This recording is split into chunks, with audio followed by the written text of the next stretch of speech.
Did you know that your brain is constantly changing and adapting? Even as you're watching this video, your brain is forming new connections and rewiring itself. Mind-blowing, right? Hey there, brainiacs, and welcome to Brainwaves, where we dive deep into the fascinating world of neuroscience. Today, we're talking about one of the most incredible aspects of the human brain, its plasticity.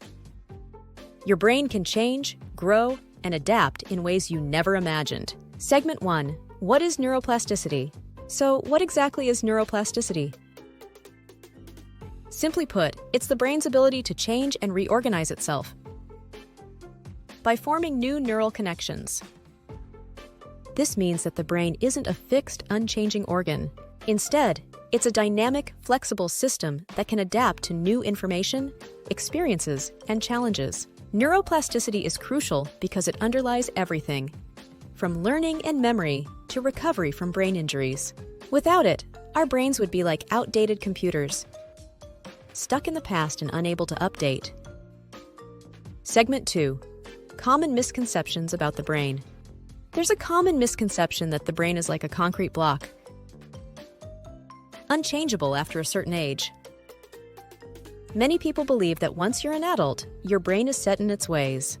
But this couldn't be further from the truth. Neuroplasticity proves that our brains are more like flexible clay, constantly being molded and reshaped by our experiences. Whether you're learning a new language at 30, picking up a new hobby at 50, or recovering from a stroke at 70, your brain has the incredible ability to adapt and grow. Segment 3. How the brain rewires itself. Let's look at some ways the brain rewires itself. Imagine you're learning to play the guitar. At first, it's super challenging. Your fingers don't move the way you want them to, and you keep hitting the wrong notes. But as you practice, your brain starts forming new connections. Neurons in your motor cortex, which controls your hand movements, start working together more efficiently. Over time, playing the guitar becomes second nature. This is neuroplasticity in action! Another fascinating aspect of neuroplasticity is neurogenesis, the process of growing new neurons. This primarily occurs in the hippocampus, a region involved in memory and learning. While neurogenesis doesn't directly replace lost neurons in damaged areas, it contributes to the overall adaptability and resilience of the brain. It's like bringing in fresh talent to an organization, helping it stay innovative and adaptable. Another example is how the brain adapts to injuries. When someone has a stroke, part of their brain might be damaged. But with rehabilitation, other parts of the brain can take over the lost functions. This is because neurons can form new pathways, essentially rerouting the brain's traffic to bypass the damaged areas. First up, we have the motor cortex. This area of the brain controls voluntary movements. If part of the motor cortex is damaged, other areas within the motor cortex can reorganize to help regain movement. Physical therapy often involves repetitive movements and exercises to encourage this reorganization, helping patients recover motor functions. Next, we have the somatosensory cortex, which processes sensory information from the body. If one area of the somatosensory cortex is damaged, nearby regions can expand their role to process sensory input from the affected area. This is why sensory re-education techniques can be so effective in rehabilitation. Now, the visual cortex, located at the back of the brain, processes visual information. If part of the visual cortex is damaged, the brain can sometimes use adjacent areas, or even areas in the opposite hemisphere to process visual stimuli. This is known as visual field remapping. The prefrontal cortex is responsible for higher-order functions, like planning, decision-making, and social behavior. If this area is compromised, other parts of the frontal lobe can adapt to support these functions. Although the process can be quite complex and challenging, one of the key structures that facilitates this crosstalk between different brain regions is the corpus callosum. This thick band of nerve fibers connects the left and right hemispheres of the brain, allowing them to communicate and coordinate their activities. When one hemisphere is damaged, the corpus callosum helps the other hemisphere take over some of the lost functions. All right, let's address an interesting question.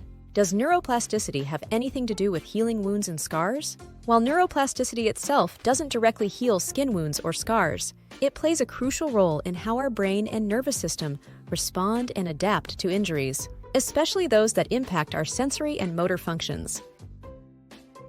Let's break it down. When you get a wound or scar on your skin, your body's immune system kicks in to repair the damaged tissue. This process involves inflammation, new tissue growth, and eventually the formation of a scar. But what happens if that wound also affects your nerves? This is where neuroplasticity comes into play. Imagine you've injured your hand. The nerves in your hand send signals to your brain's somatosensory cortex. If the nerves are damaged, your brain can experience changes in how it processes sensory information from that hand. Neuroplasticity allows the brain to adapt to this new situation. Neighboring regions in the somatosensory cortex can take over the functions of the damaged area, helping you regain some sensation and reduce pain over time. Now let's say the injury affects your ability to move your hand. Neuroplasticity helps the brain reorganize its motor functions. Through rehabilitation and repetitive exercises, the brain can form new neural connections to compensate for the damaged motor pathways. This means that even if some nerves are permanently damaged, other parts of the motor cortex can step in and help you regain movement and coordination. A striking example of neuroplasticity's role in recovery is seen in cases of phantom limb pain. This occurs when someone who has lost a limb continues to feel sensations, including pain in the missing limb. It's believed that the brain's sensory map still includes the missing limb, causing these sensations. Therapies like mirror therapy use neuroplasticity to help the brain reconfigure its sensory map, reducing or even eliminating the phantom pain.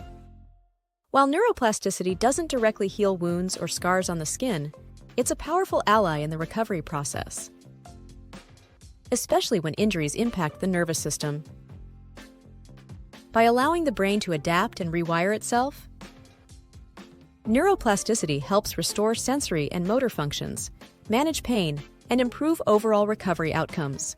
One fascinating aspect of neuroplasticity is its role in managing chronic pain. After an injury, some people experience long-lasting pain even after the wound is healed. This is because the brain's pain pathways can become hypersensitive. However, neuroplasticity offers hope.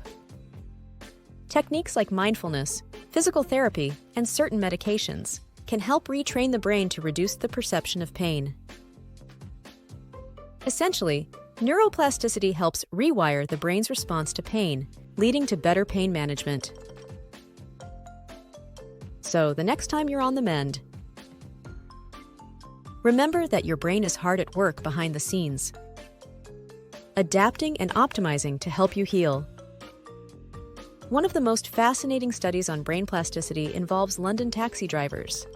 Researchers found that taxi drivers, who need to memorize the complex layout of London's streets, have a larger hippocampus compared to the average person. The hippocampus is the brain region involved in navigation and memory.